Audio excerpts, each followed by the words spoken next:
Hello, John. Hello, John. Talk a little bit about you. Well, my name is Jon Gerow, and I've been working with Corsair here for almost 3 years.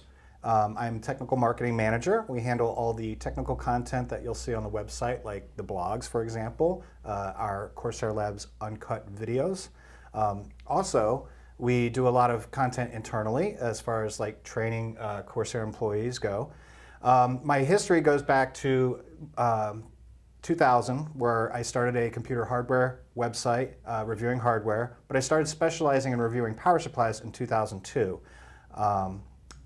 We've become probably the largest power supply review site, certainly the only one that specializes in reviewing power supplies. What did you decide to focus on power supply? Well, at the time I was running my hardware review site, I was also working technical support for a large online retailer, and we found a very high RMA rate on particular power supplies that were relatively inexpensive. We also found that a lot of the hardware that these power supplies were powering were also failing. And I just wanted to get behind the root cause of this. So I looked into the industry, and I saw what kind of hardware they were using, what kind of test equipment they were using to test power supplies at the factory. And I learned about the specs and how power supplies work. And I took it to task at that time to start using that equipment to test power supplies to see if those power supplies would actually do what they were advertised to do, as far as wattage, as far as being able to do it continuously, as far as being able to do it at particular temperatures, like the hotter temperatures that you would find inside a computer case. And that was pretty much it from there. We found that a lot of the power supplies that would advertise, for example, they would say they could do 600 watt, could only do 400 watt when they were tested on the test equipment that we had purchased. And so from there, that got so much attention because we were essentially the only website that focused on these kind of aspects of computer parts, power supplies specifically, that it just kept going from there and became what it is today. What is the risk to buy a low quality power supplies for the customers? Well, what we found was if a power supply, for example, if it didn't put out the wattage that they claimed to put out, then of course the system wouldn't run. You would run into the computer shutting down, or even worse, the power supply simply blowing up. And sometimes if a power supply can blow up, it could take other components out with it. Some of the other problems, and more importantly, is if at those higher loads, the ripple of the output power is too high, say out of Intel specifications, for example, other components in your computer, your motherboard, your graphics card, they have voltage regulators on them that have to take that voltage from the power supply and lower it down to operating voltages for the CPU, the GPU, etc. So if things like ripple are too high, or voltage regulation isn't good, like for example, if your voltage drops suddenly under load and then bounces back up again once that load is gone, those voltage regulators on those other components is what has to compensate for those differentiations. So that's putting stress on those components. Those components, as you know, are much smaller. The voltage regulation modules on CPU, on motherboards and graphics cards are relatively small compared to the amount of space you actually have in a power supply. So it makes sense to have the power supply do most of that work of maintaining the voltage regulation, making sure the output is clean, then rely on these smaller, dare I say, more fragile components to handle the job. Also, motherboards these days, especially in graphics cards, they're very expensive. I wouldn't want to take a cheap power supply and risk blowing up my graphics card or my motherboard when the power supply could only be, say, 1/3 to 1/5 of the cost of those parts. I would rather buy the expensive power supply and make sure those parts are getting good quality power than risk their long life. Understand. How do you calculate the amount of the power supply, and how do you shop the power supply? Well, that's actually a very good question, and it's actually pretty easy to calculate too. So what you want to do is go out on the internet and look up your CPU's TDP. You'll also look up the TDP for your graphics cards. And of course, if you have 2 graphics cards or 3, you're just going to multiply that by 2 or 3.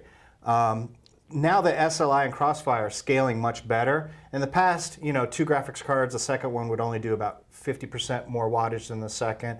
But now, if you have 2 or 3 graphics cards, they're really doing 2 or 3 times as much power. Fans, hard drives, SSDs, of course, memory even, and the other components on the motherboard, they take relatively low power. So I'll take those numbers for the CPU and the GPUs, and I'll just add another 100 watts for everything else. So if I have a 150 watt TDP CPU and say 2 250 watt TDP graphics cards, that's 650 watts. Then I'll add the 100 watts for everything else, and I have 750 watts. Now, that doesn't necessarily mean I run right out and I buy a 750 watt power supply. I have to take overclocking into consideration. There's lots of reviews out there that measure power when you overclock a CPU. For example, we've seen Haswell E almost double in their power consumption when they're overclocked. So, you know, let's say I had a Haswell E and I overclocked it. Well, let's put in another 150 watts in consideration. Now I'm up to 900 watts. Same with the graphics cards. You want to take overclocking into consideration there. So if I do a little overclocking with the graphics cards, now I'm up to 1,000 watts. But like I said, all this information is out on the internet. You know, it's best to actually do the math than to just ask out there, because a lot of times you'll get overestimations, a lot of times you'll get underestimations. When the math, all the numbers are out there, and it's really so easy to get that information together. Now, even then, if I calculated 1,000 watts, that doesn't necessarily mean I'm going to go get a 1,000 watt power supply.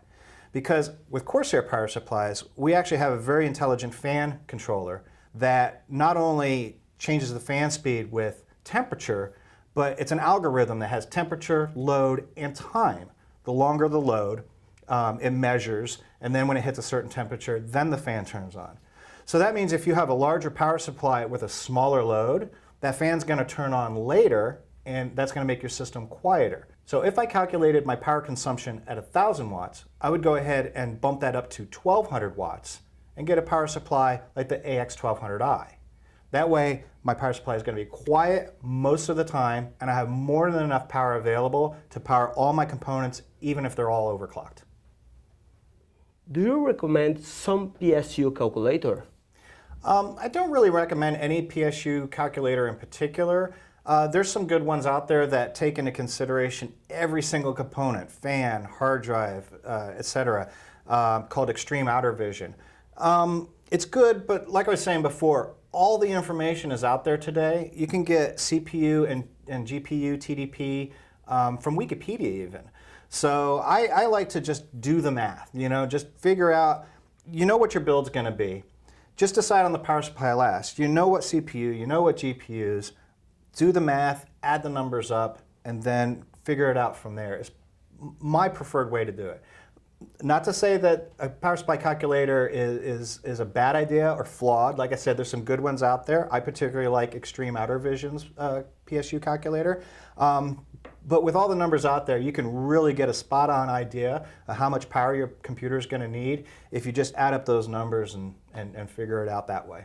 How would you explain the importance of the PSU efficiency? Well, PSU efficiency can tell you a lot of things and can give you a lot of benefits. On the most simplest level, obviously a more efficient power supply is going to use less power. So that's good for your electric bill. That said, the numbers are really close. If you're talking about a 400 watt power supply, you're only talking about 8 watts difference from one to the other. So the return of investment, or the return on investment, is relatively low if you're paying more for a more efficient power supply. But there's some other important factors that might make a more efficient power supply a better choice. For example, the engineering behind making more efficient power supplies tends to be a lot more involved. Gold is now mainstream, so it's easy to find some mediocre performing gold power supplies today, whereas say 2 years ago, gold power supplies pretty much meant you were getting a great power supply. Now it's platinum, and of course in a very limited space like our AX1500i, titanium. So you know that those are going to be highly engineered units until they mature. So if you want something that really performs best and you don't want to rely on the opinions of a reviewer, you can go ahead and make the assumption that a platinum power supply is generally going to be a better quality than a gold one. Again, once they become mainstream, you can't necessarily take that because as the engineering matures, it becomes cheaper and easier to make those power supplies. So that's one thing to look at efficiency for. The other thing, and probably the biggest aspect, especially for us here at Corsair when we're programming the fan RPM profiles for all our different power supplies, is that internally a more efficient power supply is simply going to run cooler. If it runs cooler, then the fan with our 0 RPM mode isn't going to have to spin up as soon or as fast as a lesser efficient power supply.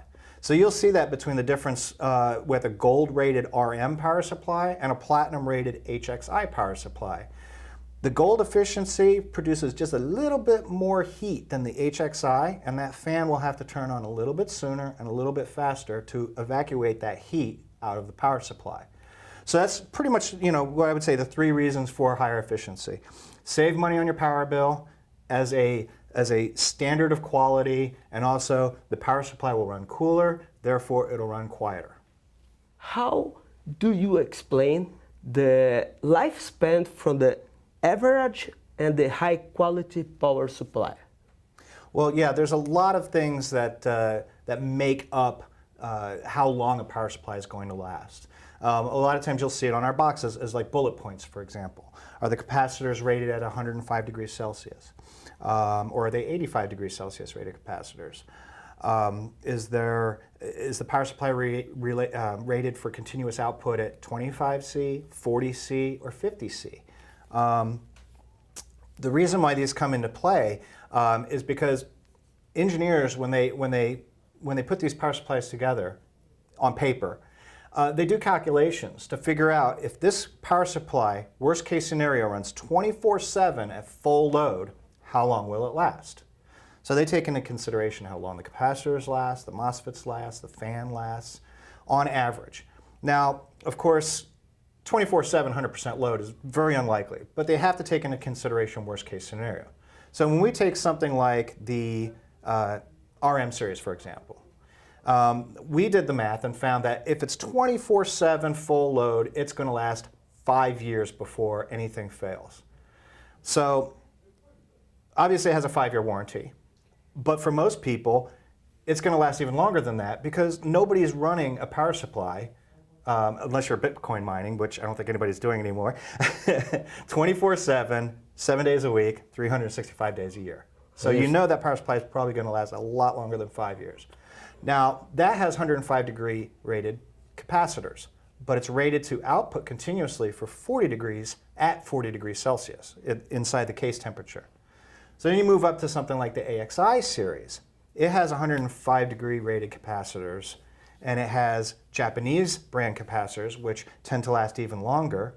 All the components are upgraded to an industrial quality. The fans are either dual ball bearing or fluid dynamic bearing. So when we do the lifespan test on those, or the calculation on those, we come up with 7 years instead of 5 years. We give it a 7-year warranty, but again, that 7 years is calculated on 24/7, 7 days a week, 365 days a year, non-stop full load. Now, let's go to the other side of the spectrum, a lesser expensive power supply, something with 85 degrees Celsius rated capacitors, something that's rated at room temperature, 25C. Now, if you ran that thing full load 24/7, it's going to probably last, I would say off the top of my head, 2 or 3 years. And you'll see a lot of these power supplies, they're on the market with 1, 2, or 3 year warranties.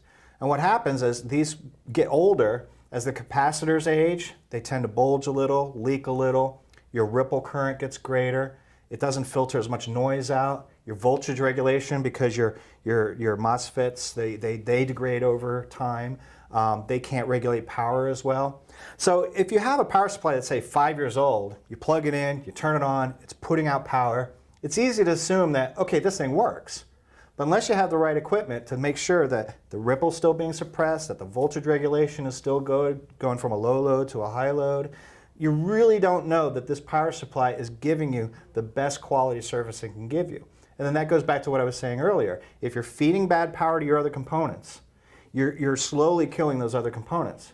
So if you have this old power supply and you just upgraded your graphics card or you just upgraded your motherboard, but you're like, well, the old power supply seems to work, let's go ahead and use it.